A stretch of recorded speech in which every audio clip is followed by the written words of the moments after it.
Mean राशि वालों का अप्रैल का महीना कैसा रहेगा। टोटल 9 ग्रह होते हैं देवी और सज्जनों, जिसमें से 9 में से 8 ग्रह का परिणाम मासिक राशिफल में, वार्षिक राशिफल में बहुत महत्वपूर्ण होता है। मैं एक चंद्रमा को छोड़ करके बाकी सभी ग्रह यानी कि सूर्य, मंगल, बुध, गुरु, शुक्र, शनि, राहु, केतु, इन सब का परिणाम आपको बताने जा रहा हूं कि आपके लिए इस महीने में इन सब का प्रभाव आपके ऊपर में क्या होगा। कुंडली मेरे सामने में है। मीन राशि वालों की चर्चा सूर्य से ही आरंभ करेंगे। सूर्य जो है 14 अप्रैल तक मीन राशि में आप ही की राशि में है और कुंडली के छठे भाव का मालिक है, यानी कि 14 अप्रैल तक सूर्य के कारण मीन राशि वालों को विशेष परेशानी का सामना करना पड़ सकता है। जैसे हेल्थ वाइज इशू आपको परेशान कर सकता है, तबीयत वगैरह खराब हो सकता है 14 अप्रैल तक। दुश्मन कुछ 14 अप्रैल तक आपको ज्यादा परेशान करने की कोशिश कर सकता है। आपको बता दूं, अगर किसी प्रकार का कोई केस मुकदमा चल रहा है तो आपके गिरफ्तार तक होने की संभावना है, इसलिए लड़ाई झगड़ा में ना पड़े, वाद विवाद को ज्यादा ना बढ़ाएं 14 अप्रैल तक, तो ज्यादा अच्छा रहेगा। सूर्य प्रथम भाव में है तो आपको थोड़ा गुस्सैल भी बना देगा, जिसके कारण से वाद विवाद बढ़ सकता है। तो गुस्सा पर में काबू करने का प्रयास करेंगे, बहुत अच्छा रहेगा। पेट से संबंधित परेशानी, कुछ मानसिक परेशानी भी सूर्य के कारण 14 अप्रैल तक आपको परेशान कर सकती है।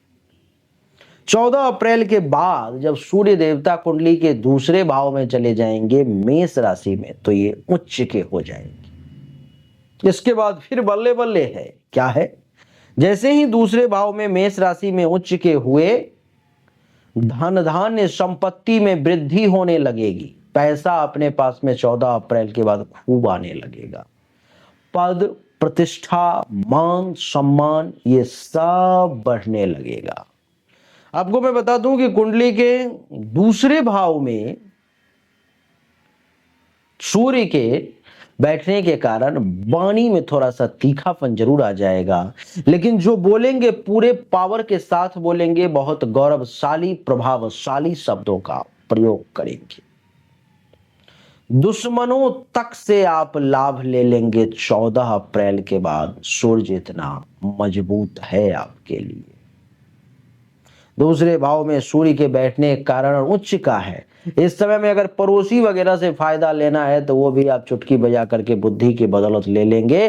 परिवार के लोगों का भी फुल सपोर्ट आपको 14 अप्रैल के बाद मिलने वाला है।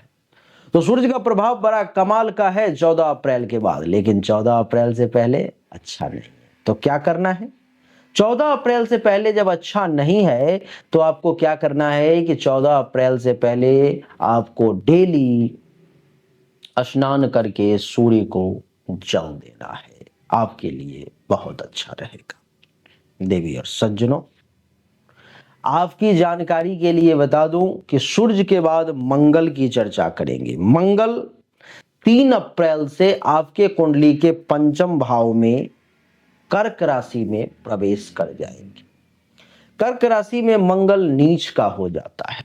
जब भी कोई ग्रह नीच का हो जाता है तो बहुत बुरा रिजल्ट देता है।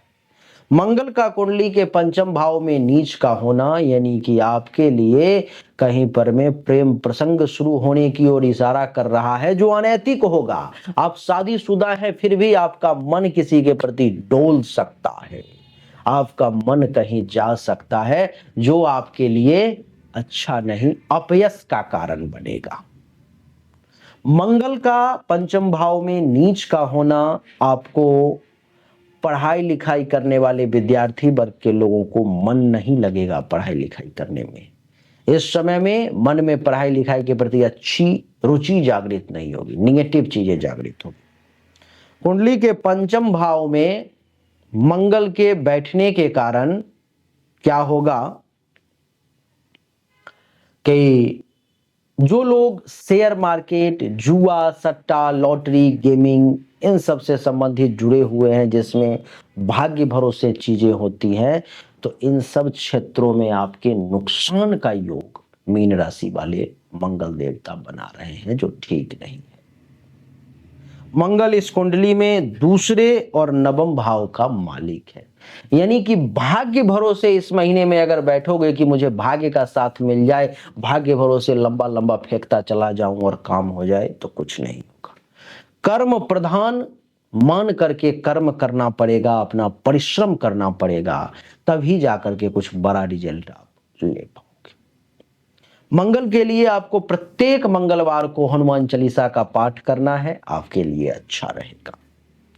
बात कर लेते हैं अब बुध देवता की। बुध देवता भी आपके कुंडली के प्रथम भाव में ही मस्तक पर में मीन राशि में नीच के हैं। बुध का मस्तक पर में नीच का होना यह भी अच्छा नहीं है, यानी कि माता जी के साथ संबंध में खराबी हो सकती है। बुध के कारण माता को कुछ हेल्थ वाइज इशू का सामना करना पड़ सकता है, तो जीवन साथी के साथ भी टेंशन तनाव हो सकता है, तो सावधान रहें। देवगुरु बृहस्पति की बात करें तो वो कुंडली के तीसरे भाव में है, ये बहुत अच्छा है। यहां पर में देवगुरु बृहस्पति का बैठना आपको बहुत पराक्रमी बना देगा। परेशानी कितना भी आ जाए, आपका बाल बांका नहीं कर पाएगा, क्योंकि बृहस्पति देवगुरु आपके भुजा पे बैठा हुआ है, आपको ताकतवर बना रहा है, आपको साहसी बना रहा है, आपको पराक्रमी बना रहा है, जिसके कारण से आपको कुछ कहने और सोचने की जरूरत नहीं है। देवी और सज्जनों, कुंडली के तीसरे भाव में देवगुरु बृहस्पति का बैठना आपके गुप्त शत्रु का नाश कर देगा, असंभव को भी संभव करने की क्षमता आप में प्रदान कर देगा, चाहे बाकी कितने भी ग्रह विपरीत क्यों न हो। देवगुरु बृहस्पति इस कुंडली के दसम भाव का मालिक है, कैरियर के ग्राफ को उछाल मारेगा, बहुत ऊंचाई पर ले जाएगा।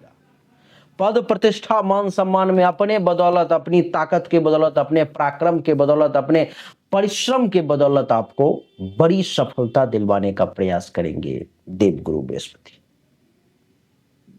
देवगुरु बृहस्पति के कारण आपको इस महीने में प्रमोशन, इंक्रीमेंट वगैरह के भी योग बन रहे हैं, जो आपको मिल सकते हैं।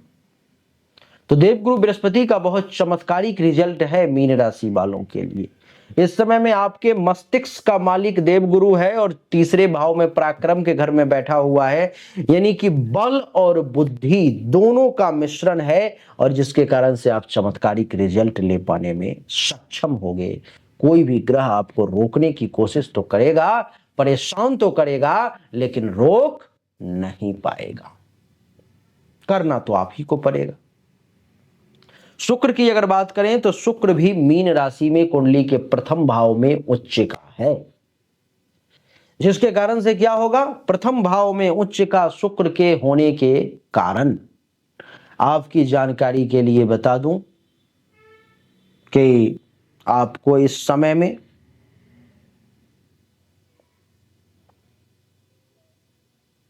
शुक्र चेहरा पर वो ग्लो दे देगा, वो सुंदरता प्रदान कर देगा, जो कोई भी आपसे कितना खूबसूरत क्यों ना पुरुष या महिला हो, आपके तरफ खिंचा हुआ चला आएगा या चली आएगी। आकर्षण रहेगा चेहरा पर में, सुंदरता, चंद्रमा सा चमक आपके चेहरे में दिखाई देगा। शुक्र का बैठना यानी कि आपके चेहरे का रंग श्वेत होना, खूब सुंदर होना। शुक्र इस कुंडली के तीसरे और अष्टम भाव का मालिक है। ऐसे सभी लोग जो अपने घर से दूर हैं, कहीं विदेश में हैं या कहीं भी अपने घर से अगर दूर हैं, तो उन सभी लोगों के लिए मैं बता दूं कि ये समय ऐसा बन रहा है कि अपार धन दौलत बनाने का समय बन रहा है। जीवन साथी के साथ जो मंगल टेंशन तनाव देना चाह रहा था, जीवन साथी के साथ जो बुध परेशानी देना चाह रहा था, उन सब परेशानी को ये शुक्र काट करके फेंक देगा।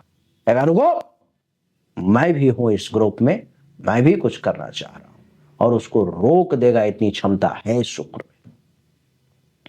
शनि की अगर बात करें तो शनि भी 29 मार्च से मीन राशि में आ जाएंगे प्रथम भाव में, यानी कि लाभ का मालिक प्रथम भाव में आ जाएगा। इसका अर्थ ये हुआ देवी और सज्जनों कि आपको किसी भी हालत में कैसे भी करके लाभ कमाना ही कमाना है, पैसा कमाना ही कमाना है, आमदनी बढ़ाना ही बढ़ाना है, ये आप सोच लो। देवी और सज्जनों, कुंडली के एकादश के साथ द्वादश भाव के भी मालिक हैं शनि, जो आपके मस्तक पर विराजमान है, जो ये दर्शा रहा है कि आपको इस समय में अपने घर से दूर जाने की इच्छा मन में खूब जागृत होगी। आपके मन में ये भाव आएगा कि कहीं बाहर चलते हैं, कहीं कुछ नया करते हैं, कहीं कुछ करने की कोशिश करते हैं। ये भाव शनि आपके मन में खूब देगा। शनि ये इच्छा देगा ये कि आप कुछ बड़ा सोचो, कुछ बड़ा करने की कोशिश करो। ये सब शनि का प्रभाव रहेगा। तो शनि बड़ा चमत्कारिक रिजल्ट देने जा रहा है। बात करेंगे राहु की, तो राहु कुंडली के प्रथम भाव में मीन राशि में ही है। इस महीने में भी राहु कुछ मायावी बना देगा, आपको मिस्टीरियस बना देगा। आपके दिमाग को समझ पाना किसी के बस की बात नहीं होगी, कोई आसानी से आपको समझ नहीं पाएगा। राहु लेकिन कई बार आपको धोखा भी दे सकता है, आपसे गलत निर्णय भी इस महीने में लेने पर विवश कर सकता है, तो सावधान रहे। केतु कुंडली के सप्तम भाव में है। पेशाब के रास्ते से संबंधित और काम वासना से संबंधित कुछ समस्याओं का आपको सामना करना पड़ सकता है, तो इससे बचने का प्रयास करें।